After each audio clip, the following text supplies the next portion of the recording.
जब डॉन और रंजन अभिनव की बिना कुछ सेवा किए उसका पीछा नहीं छोड़ रहे थे, तो अभिनव ने उन्हें देवेन से निपटने का काम सौंप दिया था। डीके कॉर्पोरेशन वाला ही देवेन कुमार ना बॉस, बोलो उसकी कब हड्डियां तोड़नी है। डॉन अपनी उंगलियां चटकाने लगा था।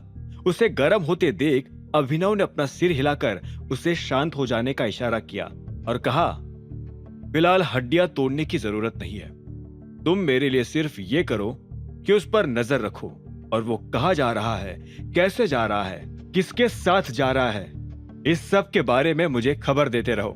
ठीक है बॉस, हो जाएगा, डॉन ने कहा और अभिनव उसकी ओर सिर हिलाते हुए अपनी गाड़ी में बैठकर निकल गया। घर पहुंचते ही वो बिना किसी से नजरें मिलाए चुपचाप अपने बेड पर जाकर सो गया। अगली सुबह अनन्या ने अभिनव से कोई बात नहीं की। अभिनव कोशिश करता रहा, लेकिन अनन्या ने उसे भाव नहीं दिए। अभिनव ने भी आज सुबह परिवार के साथ नाश्ता नहीं किया और ना ही उसे ये पता चला कि परिवार के लोगों के बीच प्रोटॉन के बारे में बात हुई थी या नहीं। उसे इनमें से किसी चीज की परवाह नहीं थी। उसने पहले ही रानी से कह दिया था कि वो उसको सारे फीडबैक देती रहे। इसीलिए अगर रानी ने फोन नहीं किया था तो इसका यही मतलब था कि आज हरदेव ने नाश्ते के दौरान इस बारे में कोई बात नहीं की थी। ज्यादा देर से मत आना और दादाजी के लिए कोई अच्छा सा गिफ्ट लेकर आना, अनन्या ने आखिर में जाने से पहले अभिनव से कहा। अभिनव गिफ्ट पहले ही लेकर आ चुका था। उसने नौकरों के कमरे में एक डिब्बे में दादाजी के लिए लाई हुई घड़ी को रख दिया था ताकि घड़ी किसी की नजर में ना आ जाए। वो शाम को घड़ी को कमरे से निकालकर गिफ्ट एरिया में रख देने वाला था। शाम को हरदेव के जन्मदिन के लिए महफिल सजना शुरू हो गई थी। पूरे घर को सजा दिया गया था और साथ ही फर्श पर महंगा कालीन बिछाया गया था। सब लोग महंगे महंगे कपड़े पहनकर वहां पहुंच चुके थे। जब अभिनव हॉल में पहुंचा तो उसने देखा कि हॉल में ढेर सारी महिलाएं आपस में बात कर रही थी। उन्हें देखकर अभिनव ने अपने आप से कहा, हरदेव तो सिर्फ अपनी दोस्तों और परिवार वालों को बुलाने वाले थे, लेकिन देखने से तो ऐसा नहीं लग रहा। हो सकता है कि इनका परिवार और दोस्तों का सर्कल बहुत बड़ा हो। इससे पहले कि अभिनव आगे कुछ सोच पाता, इतने में उसे महिलाओं के बीच से एक महिला की आवाज आई। उसने कहा, इतनी खटारा कार से पार्टी में कौन आया है भाई? वो हैंडसम। एक महिला ने अभिनव को देखते हुए कॉम्प्लीमेंट दिया। तभी सनी ने बीच में आते हुए कहा, अनन्या का पति और कौन? ये बात सुनते ही सारी महिलाएं अचानक से हैरान हो गई। सनी ने आगे कहा, यह हमारा दामाद नहीं, हमारा घर जमाई है और पूरे परिवार में इससे बेकार आदमी और कोई नहीं है। यह सुनते ही एक महिला ने हैरान होते हुए कहा, तो फिर सच में ये काफी गरीब होगा। लेकिन अनन्या को इस फटीचर में ऐसा क्या दिखा? सिर्फ लुक्स? उफ, ये आजकल की लड़कियां ना। दूसरी महिला ने कहा। उसकी बात सुनकर सनी ने अपने कंधे उचकाए और मन ही मन हंसने लगा। जिस तरह से वो सारी महिलाएं अभिनव और अनन्या की टांग खींच रही थी, वो देखकर सनी को मजा आ रहा था। धीरे धीरे सब लोगों ने सेटल होना शुरू कर दिया। अनन्या ने अभी भी चिराग की दी हुई वो महंगी सी अंगूठी पहनी हुई थी। हर किसी की नजर ना चाहते हुए भी बार बार उस अंगूठी पर जा रही थी। सनी ने बिना अनन्या की परमिशन के ही सब लोगों को अभिनव के बारे में भला बुरा बताना शुरू कर दिया था। अब इस वजह से सभी का अनन्या को देखने का नजरिया बदल गया था। सभी के मन में यही सवाल था कि आखिर अनन्या ने इस गरीब आदमी से शादी क्यों की थी। लेकिन जैसे ही उनकी नजर अंगूठी पर पड़ी, उनका कंफ्यूजन और ज्यादा बढ़ गया। उन्हें यह तो समझ आ गया था कि अंगूठी महंगी है, लेकिन उनमें से कोई भी यह अंदाजा नहीं लगा पा रहा था कि आखिर यह अंगूठी थी कितने की। दीवा, जो कि अनन्या की कजिन थी, वो अनन्या के पास आई। वो सुंदर तो थी, लेकिन सुंदर होने के साथ साथ दिखावा भी बहुत करती थी। उसने अनन्या से पूछा, मैंने सुना है कि तुम्हारा पति तो घर जमाई है, उसका घर में कोई कंट्रीब्यूशन नहीं है, यहाँ तक कि उसने तुम्हें अभी तक एक अंगूठी भी नहीं दिलाई। दीवा ये सब कहते हुए दूर खड़े अभिनव को देख रही थी। अनन्या ने एक गहरी सांस ली और बोली, तुम सीधा सीधा बोलो ना, क्या चाहती हो? यह सुनते ही दीवा को हंसी आ गई और उसने कहा, कुछ खास नहीं, मैं तो बस ये पूछना चाहती हूँ कि तुम्हारी इस गरीब के साथ पटरी कैसे बैठ रही है। अनन्या ने दीवा को देखा और बोली, मैं एलेक्स कॉर्पोरेशन की सीईओ हूँ, समझी? उसके मुंह से ये बात सुनकर दीवा ने कहा, तुम्हें शायद दिखाई नहीं दे रहा, लेकिन दादाजी तुम्हें साइडलाइन करने की कोशिश कर रहे हैं। भले ही तुम उनकी फेवरेट रही हो, लेकिन ये सच भी एक दिन बदल जाएगा। ये बात सुनते ही अनन्या ने हरदेव की तरफ देखा और एक गहरी सांस ली। उसे अभी से ये एहसास होना शुरू हो गया था कि हरदेव ने उसे साइडलाइन करना शुरू कर दिया है। इस बीच दीवा की नजर अनन्या की अंगूठी पर पड़ी और उसने पूछा, यह क्या है? प्योर रीनास डायमंड। तभी चित्रा ने बीच में आते हुए कहा। उसके मुंह से ये बात सुनते ही सभी की नजर चित्रा की तरफ घूम गई। दीवा ने अनन्या का हाथ अपने हाथ में लिया और उस अंगूठी को ध्यान से देखते हुए बोली, क्या? रीनास डायमंड? सीरियसली? दूसरी महिला ने बीच में आते हुए कहा, कितने का है? कम से कम 40 करोड़ का तो होगा, दीवा ने कहा। वो हमेशा से महंगी चीजों की शौकीन रही थी और उसे हर महंगी चीज की कीमत पता होती थी। जब सारी महिलाओं को कीमत के बारे में पता चला तो सभी उसके बारे में बात करने लगी। वो कभी अनन्या को तो कभी अभिनव को देखती। इस बीच दीवा ने फिर से अभिनव से पूछा, मैं हमेशा से ये खरीदना चाहती थी, तुम्हें ये कैसे और कहां से मिली? ऐसा नहीं है कि मेरे पास ये खरीदने की पैसे नहीं हैं, लेकिन इसे लेने के लिए जो कनेक्शंस लगते हैं वो मेरे पास नहीं हैं। अनन्या ने दीवा के हाथ से अपना हाथ छुड़वाया और बोली, तो फिर किसी ऐसे आदमी से शादी करो ना जिसके पास कनेक्शन हो। यह सुनते ही दीवा अनन्या के सामने मुंह बनाकर वहां से निकल गई। चित्रा अनन्या के बगल में आकर बैठ गई थी। तभी हॉल में आवाज आई, once again happy birthday Hardev Singh ji, I think it's time for gifts. ये आवाज और किसी की नहीं बल्कि सनी की थी। उसके चेहरे पर एक बड़ी सी मुस्कान थी। उसके हाथ में एक बड़ा सा बॉक्स था जिसे बहुत सुंदर तरीके से कवर और डेकोरेट किया गया था। उसे देखकर ऐसा लग रहा था कि उसके डेकोरेशन पर ही 10,000 रुपये खर्च हो गए होंगे। सनी ने उस बड़े से बॉक्स को खोलते ही कहा, मैं भगवान से यही दुआ करूंगा कि आप हजारों साल जिए और हमें इसी तरह से सिखाते रहे कि जिंदगी का असली मतलब क्या होता है। इस दौरान सनी ने उस बड़े से बॉक्स को खोला और उसमें से हरदेव की एक बड़ी सी पेंटिंग बाहर निकाल ली। वो पेंटिंग देखने में काफी सुंदर लग रही थी।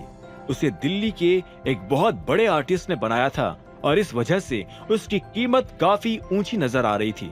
सनी काफी वक्त से ये पेंटिंग बनवाना चाहता था और उसने अपना सारा पैसा इस काम में लगा दिया था। वो देवेन को भी पैसा सिर्फ इस पेंटिंग की वजह से नहीं दे पाया था। देवेन भी पार्टी में इसलिए नहीं आया था क्योंकि उसके पास हरदेव के लिए गिफ्ट खरीदने के पैसे नहीं थे। हरदेव ने पेंटिंग को ध्यान से देखा और मुस्कुराते हुए बोले, ये तो बहुत खूबसूरत है, मुझे ये बहुत पसंद आई। इसके बाद और भी लोग बारी बारी से आगे आए और अपने अपने गिफ्ट्स प्रेजेंट करने लगे। अभिनव जानबूझकर उन लोगों से दूर पीछे खड़ा रहा। उसे इतने लोगों के बीच में अपना गिफ्ट का प्रदर्शन करने का कोई शौक नहीं था। ठीक तभी महफिल में चिराग का आना हुआ और उसके आते ही सारी नजरें उसी की तरफ घूम गई। अभिनव भी कुड़ते हुए उसकी तरफ देखने लगा। उसे अभी तक ये बात खाए जा रही थी कि चिराग इतना गिर कैसे सकता था। अपनी धौंस जमाने के लिए वो एक लड़की को नकली अंगूठी कैसे दे सकता था। पता नहीं जब अनन्या को सच पता चलेगा तो क्या होगा। अभिनव ने अपने आप से कहा। ठीक तभी हरदेव ने हैरान होते हुए चिराग से कहा, मुझे नहीं पता था कि आज चिराग भी आने वाला है। चिराग को मैंने इनवाइट किया था पापा जी। इतने में शर्मिला ने बीच में आते हुए कहा। सनी भी चिराग के एहसान तले दबा हुआ था। सनी को जब भी जरूरत होती चिराग उसकी मदद करता था। ऐसे में सनी भी चिराग के बारे में हरदेव को बहुत अच्छा बता रहा था। हरदेव ने बड़ी सी मुस्कान के साथ चिराग से कहा, थैंक यू फॉर कमिंग बेटा। हैप्पी बर्थडे हरदेव जी, मैं आपके लिए कुछ लेकर आया हूँ। और इतना कहते ही चिराग ने उनके सामने एक महंगी सी घड़ी पेश की। उस घड़ी को देखकर ही सब लोगों की सांसें थम सी गई थी। अनन्या खुद भी काफी इम्प्रेस नजर आ रही थी। ये साफ तौर पर नजर आ रहा था कि चिराग ये गिफ्ट हरदेव को नहीं अनन्या को इम्प्रेस करने के लिए लाया था और उसमें वो काफी हद तक सक्सेसफुल भी हो गया था। अरे बाप रे, 12 करोड़ की घड़ी! इतने में शर्मिला ने चिल्लाते हुए कहा और अपने दोनों हाथ अपने कान पर रख लिए। उसकी एक्साइटमेंट देखकर अभिनव को और कुड़न हुई। उसने अपने आप से धीरे से कहा, क्या पता ये भी नकली हो। लेकिन अनन्या के कानों में उसके ये शब्द पहुंच गए थे, इसलिए अनन्या ने उसे पलटकर देखा और बोली, क्या कहा तुमने? इससे पहले कि अभिनव उसकी बात का जवाब दे पाता, सनी ने अनाउंसमेंट करते हुए कहा, अब अगला नंबर अभिनव का। अभिनव ने देखा कि सनी उसे देखकर खिसियाते हुए मुस्कुरा रहा था। जब भी वो कोई गंदा काम करने जाता था तो ऐसे ही मुस्कुराता था। इधर अनन्या ने शर्म के मारे अपना सिर पीट लिया था। उसे पता था कि अब अभिनव सब लोगों के सामने उसकी फजीयत करवाने वाला था। हालांकि उसने अभिनव को यह आगाह किया था कि वो हरदेव के लिए कोई ढंग का गिफ्ट लेकर आए, लेकिन उसे पूरा भरोसा था कि अभिनव ने ऐसा कुछ नहीं किया होगा, और अगर किया भी होगा तो उसने अकरम के ऑफिस से कुछ पैसे उधार लिए होंगे, जिसे अब वो ना जाने कितने वक्त तक चुकाने के चक्कर में कड़का रहेगा। ना जाने उसे और कितने महीनों तक उसकी सैलरी नहीं मिलने वाली थी। तभी दीवा ने कहा, मैंने उसके हाथ में एक पुराना सा डब्बा देखा, मुझे लगता है वही उसका गिफ्ट है। ये सुनते ही बाकी लोग हंसने लगे। तब अभिनव ने कहा, मैं अपना गिफ्ट एरिया में रखना प्रेफर करूंगा। ये सुनते ही हरदेव ने अभिनव को देखा और कहा, मुझे अभी वो गिफ्ट देखना है, या तो तुम मुझे अभी गिफ्ट दिखाओ, वरना मैं यूं ही समझूंगा कि तुम मेरे लिए कुछ लेकर नहीं आए हो। ये सुनते ही अभिनव के होश उड़ गए। सभी लोग अभिनव को देख रहे थे। उनमें से कुछ तो उसे देखकर हंस भी रहे थे। वही अनन्या अपना सिर पीट रही थी। अब आगे क्या होने वाला था? जब अभिनव के गिफ्ट देने की बारी आई तो हरदेव ने कहा कि उसे सबके सामने अपना गिफ्ट दिखाना पड़ेगा। ये बात सुनकर एक तरफ अभिनव हैरान हो गया तो वही दूसरी तरफ शर्मिला ने कहा, बन तो ऐसे रहा है जैसे लाल किले से तोप ले आया हो। अरे ये काम ही क्या करता है, ले देकर छोटी सी कंपनी में मैनेजर है और इसकी सैलरी से भी पुराने उधार चुका रहा है। और ये भी तो हो सकता है कि आज गिफ्ट लाने के लिए भी इसने उधार ही लिया हो। सनी ने शर्मिला की बात में अपनी बात जोड़ते हुए कहा। इतने में अनन्या बीच में आई और बोली, दादू आप इसका गिफ्ट बाद में देख लेना, अभी देखने की क्या जरूरत है। उन तीनों की बातें सुनकर आखिर में हरदेव ने अभिनव को देखा और बोला, ये मेरे दामादों में से एक है। अगर बाकी दामाद यहाँ गिफ्ट दिखा रहे हैं तो इसका भी फर्ज बनता है कि ये अपना गिफ्ट यही दिखाए। अभिनव ने ये सुनते ही मदद के लिए अनन्या की तरफ देखा, लेकिन अनन्या ने अपनी नजर फेर ली। पहले ही वो अभिनव की वजह से काफी शर्मिंदा हो चुकी थी। जब अभिनव के पास कोई चारा नहीं बचा तो वो अपनी जगह से उठा, अपना बॉक्स उठाया और हरदेव की तरफ बढ़ने लगा।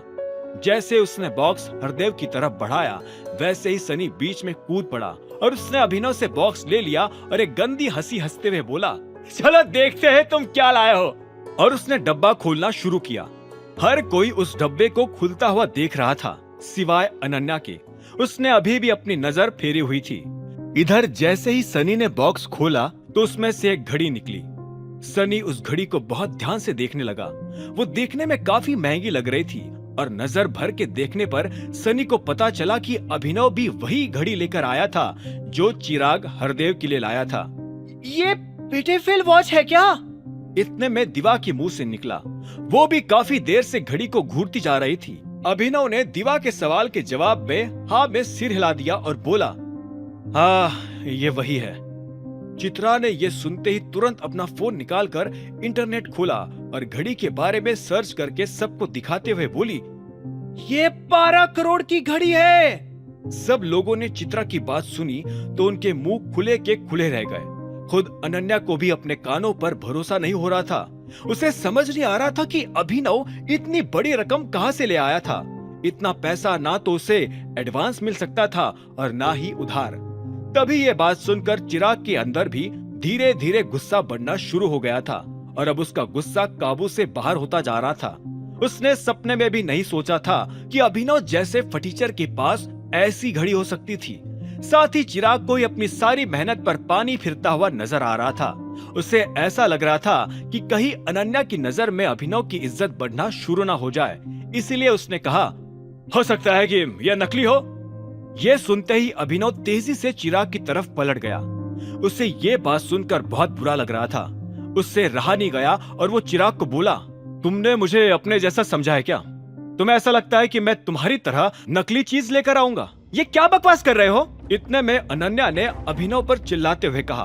वो चिराग के बचाव में आकर खड़ी हो गई। उसे देखकर अभिनव ने मुस्कुराते हुए कहा, तुम्हें क्या लगता है कि ये जो प्योर रीनास डायमंड तुम पहनकर घूम रही हो, ये असली है? अभिनव के मुंह से ये इल्जाम सुनते ही चिराग की आंखें फट गई। उसे समझ नहीं आ रहा था कि अभिनव को ये कैसे पता चला। तुम्हारी हिम्मत कैसे हुई मेरे बारे में इस तरह की बातें करने की? चिराग भी अभिनव पर चिल्लाया और साथ ही ये दिखावा करने लगा कि उसे पता ही नहीं कि अभिनव किस बारे में बात कर रहा था। अभिनव भी बराबर चिल्लाया और बोला, मेरे सामने ये सब ड्रामा करने की जरूरत नहीं है, समझे? ये रिंग नकली नहीं तो और क्या है? Shut up! मुझे तो समझ नहीं आ रहा कि तुम चिराग को अपने जैसा नीच कैसे समझ सकते हो? शर्मिला ने चिराग के बचाव में आते हुए कहा। इतने में चित्रा भी मैदान में कूदी और अभिनव पर हमला करते हुए बोली, हाँ, चिराग इतना अमीर तो है ही कि प्योर रीनास डायमंड अनन्या के लिए खरीद सके। हरदेव ने चित्रा की तरफ देखा और बोला, क्या चिराग ने अनन्या के लिए प्योर? इससे पहले कि हरदेव अपनी बात पूरी कर पाते, अनन्या ने बीच में कहा, हाँ दादू, वो भी मेरे बर्थडे पर। ये सुनते ही हरदेव मुस्कुराने लगे। उनकी आंखें देखकर ही समझ आ रहा था कि वो कितने संतुष्ट है। अगर चिराग अनन्या को 50 करोड़ का तोहफा दे सकता है तो वो सच में बहुत अमीर होगा।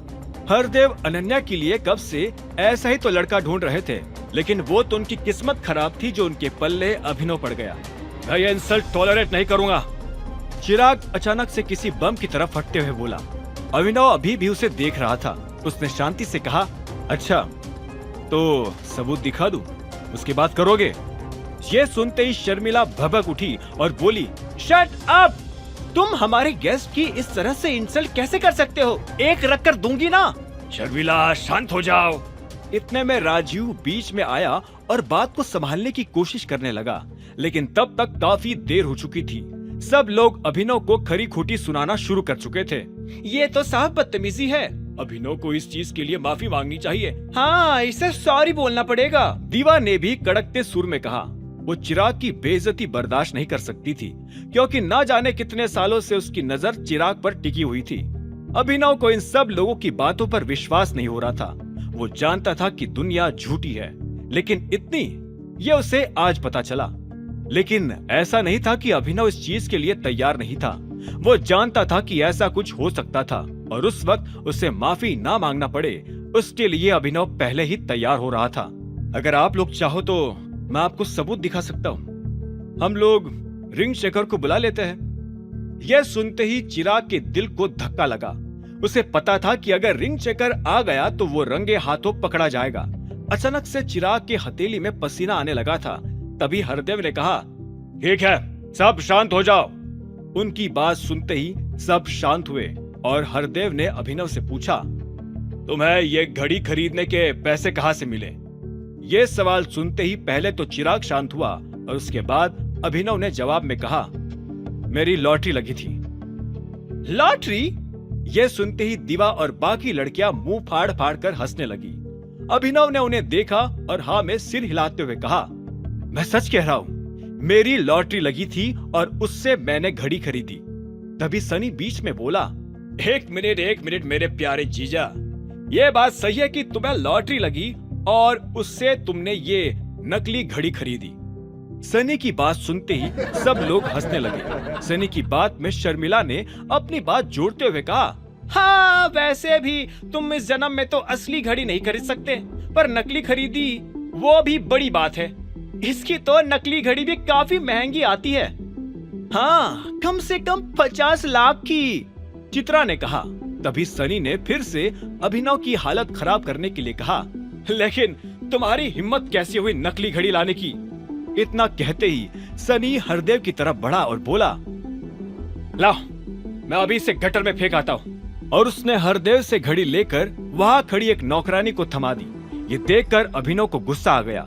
चिराग का रोम रोम खिल उठा था। जैसे ही नौकरानी घर के दरवाजे की तरफ जाने लगी, इतने में दरवाजे के बाहर से आवाज आई, रुको! ये आवाज और किसी की नहीं बल्कि चाहत की थी। ठीक इसी वक्त चाहत के पिता ने घड़ी देखकर कहा, ये तो बेटे फिल है ना? चाहत के पिता भी घड़ियों के शौकीन थे। और चाहत उनके लिए भी ऐसी एक घड़ी लाई थी। इतने में चाहत ने नौकरानी के हाथ से घड़ी ली और उसे देखने लगी। उसे ध्यान से देखने पर चाहत की आंखें भी फटी की फटी रह गई। अरे फेंक दो इस कचरे को, सिंह परिवार के घर में इसकी कोई जगह नहीं है, और मैं तो कहूंगा कि इस कचरे के साथ इसे लाने वाले को भी। इससे पहले कि सनी आगे कुछ कहता, चाहत ने कहा, कौन लेकर आया है ये घड़ी? मैं। अभिनव ने धीरे से आगे आते हुए कहा और चाहत से वो घड़ी ले ली। चाहत के मन में फिर से कई सारे ख्याल उमड़ने लगे। उसके साथ ये तीसरी बार हो रहा था जब अभिनव चाहत से कुछ छिपाने की कोशिश कर रहा था, और वो सच जानने के काफी करीब थी। इधर सनी हरदेव के पास आया और उसने कान में बोला, आप अनन्या को बोलो कि वो प्रोटॉन के साथ कॉन्ट्रैक्ट आगे बढ़ाए। उसे ऐसा लगना चाहिए कि आप उसे बर्थडे गिफ्ट मांग रहे हो। हरदेव ने हाँ में सिर हिलाया और अनन्या की तरफ पलटकर बोला, अनन्या, मैं अपने जन्मदिन पर तुमसे भी एक गिफ्ट चाहता हूँ। क्या तुम मुझे वो गिफ्ट दोगी? यह सुनते ही अनन्या हरदेव को एक पल के लिए हैरानी भरी नजरों से देखने लगी। फिर उसने धीरे से हाँ में सिर हिलाया और बोली, आपको क्या चाहिए दादू? मैं चाहता हूँ कि प्रोटॉन वाले कॉन्ट्रैक्ट पर हमारी टीम को तुम लीड करो। यह सुनते ही अनन्या हैरान हो गई। उसे अपने कानों पर विश्वास नहीं हो रहा था। इससे पहले तो उसके दादाजी काफी अड़े हुए थे कि ये काम सनी ही करेगा, और तो और अनन्या को तो ये भी लग रहा था कि जो पोजीशन उसे अभी मिली है दादाजी वो भी छीन लेंगे। फिर ऐसे अचानक उन्होंने अनन्या की तरफ यह खुशखबरी कैसे बढ़ा दी? उसे कुछ समझ नहीं आ रहा था, लेकिन ये सब सुनकर शर्मिला को काफी अच्छा लग रहा था। उसने अनन्या को देखा और बोली, अपने दादाजी को इतना इंतजार करवाना अच्छी बात नहीं है। ये सुनते ही मानो अनन्या होश में आई, और जैसे ही वो हाँ करने के लिए अपना मुंह खोलने ही वाली थी, तभी अभिनव बीच में बोल पड़ा, अनन्या ये काम नहीं करेगी। अभिनव की बात सुनते ही हरदेव को गुस्से का झटका लगा और वो बोला, क्या कहा तुमने? मैंने कहा अनन्या ये काम नहीं करेगी। तुम्हारी हिम्मत कैसे हुई दादाजी को उनके मुंह पर जवाब देने की? किसी ने तुमसे पूछा? सनी भभकते हुए अभिनव के सामने आकर खड़ा हो गया। अभिनव की ये बात सुनकर तो खुद राजीव को भी गुस्सा आया और उसने कहा, क्या कर रहे हो अभिनव?